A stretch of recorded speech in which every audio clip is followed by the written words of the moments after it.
Bienvenue sur le Mistral Social Club. Aujourd'hui, une nouvelle chronique de Sabine, notre rendez-vous littéraire bimensuel. Bonjour Sabine. Bonjour Antoine. En cette période de confinement, quel livre avez-vous lu ? Eh bien, on parle beaucoup des difficultés et des détresses dans les EHPAD en ce moment. En 2017, dans son roman Le bonheur n'a pas de rides, Anne-Gaëlle Huon proposait un divertissement plein d'humour et d'amour. Je suis curieux d'en connaître le sujet.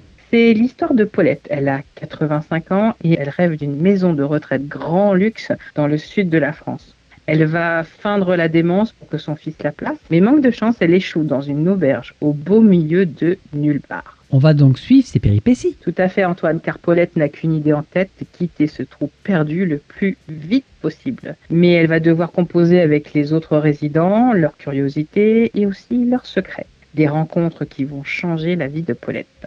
Le bonheur n'a pas de ride est disponible en grand format, en poche, en numérique et en audiolivre. Dans la rubrique Les pépites de la librairie, Marianne de la librairie du Grenier d'Abondance nous confie l'actualité et les coups de cœur du moment. Bonjour Marianne. Bonjour Antoine, l'actualité littéraire est toujours un petit peu en pause mais est en train de se réveiller. Mais on a quand même appris il n'y a pas longtemps que Sandrine Colette avait eu le prix de Closerie des Lilas pour son superbe roman Et toujours les forêts. Et c'est bien mérité. C'est un roman post-apocalyptique. Je ne vais pas vous en parler parce que justement il n'est pas très drôle. En revanche, je vais plutôt vous parler d'un polar assez amoral et assez jubilatoire qui s'appelle Richesse oblige de Anne-Laure Kerr aux éditions Métayer. En fait, c'est plutôt un roman noir. On va suivre Blanche de Régny, qui est handicapée et qui travaille au doc de la PJ et qui, à la suite d'un arrêt maladie, va aller dans sa famille en Bretagne et va s'intéresser à l'histoire familiale et notamment à Auguste de Régny. Et elle va s'apercevoir que sa famille s'est toujours débrouillée pour vivre sur le dos des autres. Et c'est plutôt un roman en fait très social, assez impertinent, très drôle, un ton insolent, un rythme soutenu. C'était vraiment un grand plaisir de lecture.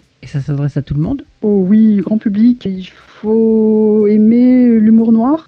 Voilà, par exemple. Mais oui, c'est un livre qui s'adresse à tout le monde. Alors, il n'est pas encore sorti en poche, il est assez récent. Mais franchement, c'est pour se détendre. Je pense que tout le monde a envie de se détendre en ce moment. C'est le polar idéal. Et en attendant le 11 mai, on peut éventuellement se le procurer en ligne, je crois. Notre stock est en ligne et visible sur 2 sites internet, Place des Libraires et Libraires du Sud. Vous pourrez retrouver les liens sur notre page Facebook. Nous faisons encore 2 créneaux de drive la semaine prochaine, que vous pouvez aussi retrouver sur la page Facebook en attendant la réouverture le 12 mai. Merci Marianne. Sabine, dans l'actualité du moment, qu'avez-vous retenu ? Puisque nous parlons de librairie, vous vous demandez certainement quelles sont celles qui proposent le Click and Collect, un service qui permet de retirer sur place des livres commandés à distance.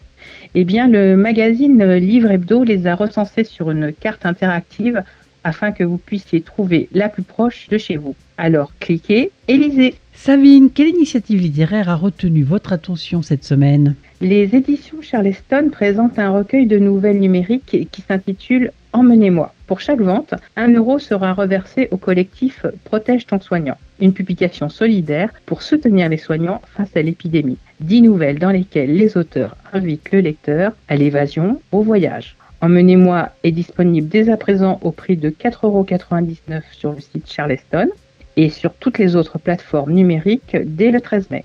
C'est tout pour aujourd'hui. On se retrouve dans 2 semaines pour une nouvelle chronique de Sabine que vous pouvez aussi retrouver sur son blog mabibliothèquebleu.com ainsi que sur le réseau Fréquence Mistral.